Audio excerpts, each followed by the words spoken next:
Hello! Hi అండి. అందరూ ఎలా ఉన్నారు? Welcome to Gautam vlogs. చూసారు కదా! బుర్రా గుహలకి వెళ్దాం ఈరోజు రండి చూసొద్దాము. ఇంకా మార్నింగ్ 5:30కే ఇంట్లోంచి స్టార్ట్ అయ్యి క్యాబ్‌లో వైజాగ్ స్టేషన్‌కి అయితే వచ్చేసాము. వైజాగ్‌లో 7కి ఉంది ట్రైను. ఆ ట్రైన్ అయితే ఎక్కాము. ఇంకా పిల్లలు సందడి సందడి చేస్తున్నారు. పల్లెటూరు వాతావరణం అంతా కనిపిస్తుంది. తాడి చెట్లు, ఎత్తైన కొండలు. పల్లెటూరులో కొండలు ఉండవనుకోండి. అటు ఊటీ, మసూరి అటువైపు ఉన్నట్లుగా ఉంది. సేమ్ ఇలానే ఉంటుంది అంటున్నాడు మా అబ్బాయి. మసూరి చూశాను, సేమ్ ఇలానే ఉంది. కానీ వాటర్ ఫాల్స్ బాగా ఎక్కువగా ఉన్నాయి.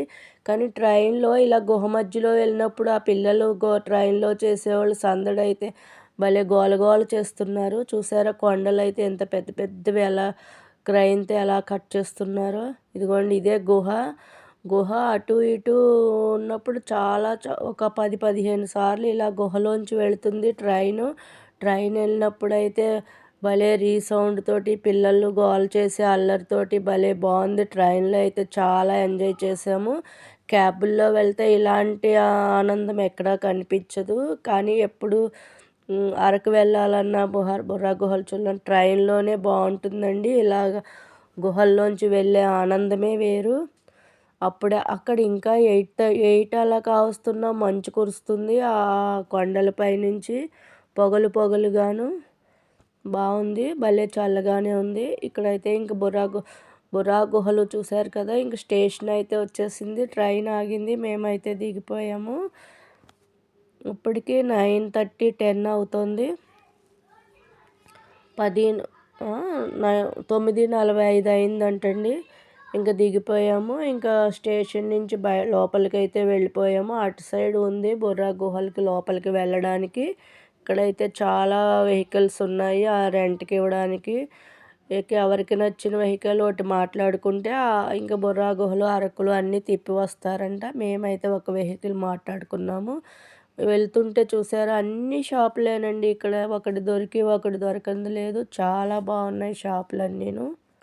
యాత్రికులందరూ తీసుకుంటారని అన్నీ వెరైటీగా బొమ్మలన్నీ పెట్టారు. ఇక బుర్రా కేవ్స్కి అయితే వచ్చేసాము. ఇది బుర్రా గుహ లోపలికి వెళ్ళడానికి ఎంట్రన్స్లో ఇక్కడ టికెట్ తీసుకోవాలి. టికెట్ మనిషికి రూ. 70 మేమందరం కలిపి తీసుకున్నాము. మేము ఒక 8 మంది ఉన్నాము. అందరికీ తీసుకున్నాం టికెట్. గుహ చూసారా చాలా పెద్దగా ఉంది. చాలా దూరం నడవాలండి. ఎత్తైన కొండలో ఉంది కదా! ఒక 40+, 50+ వాళ్ళైతే నడవటం కష్టమేనండి ఈ రోజుల్లోనూ. చిన్నపిల్లలు బాగా ఎంజాయ్ చేయాలి తప్ప. చూసారా ఇలా మెలుకుల మీద లైట్ లోపల ఎక్కడో లైట్ కనపడుతుంది కదా! అలా ఆ గుహ కొండ లోపల గుహ కింద ఉంది. ఆ గుహ చుట్టూరు ఇలా మెట్లు ఏర్పాటు చేశారు. లోపలికి దిగుకుంటూ వెళ్ళాలి.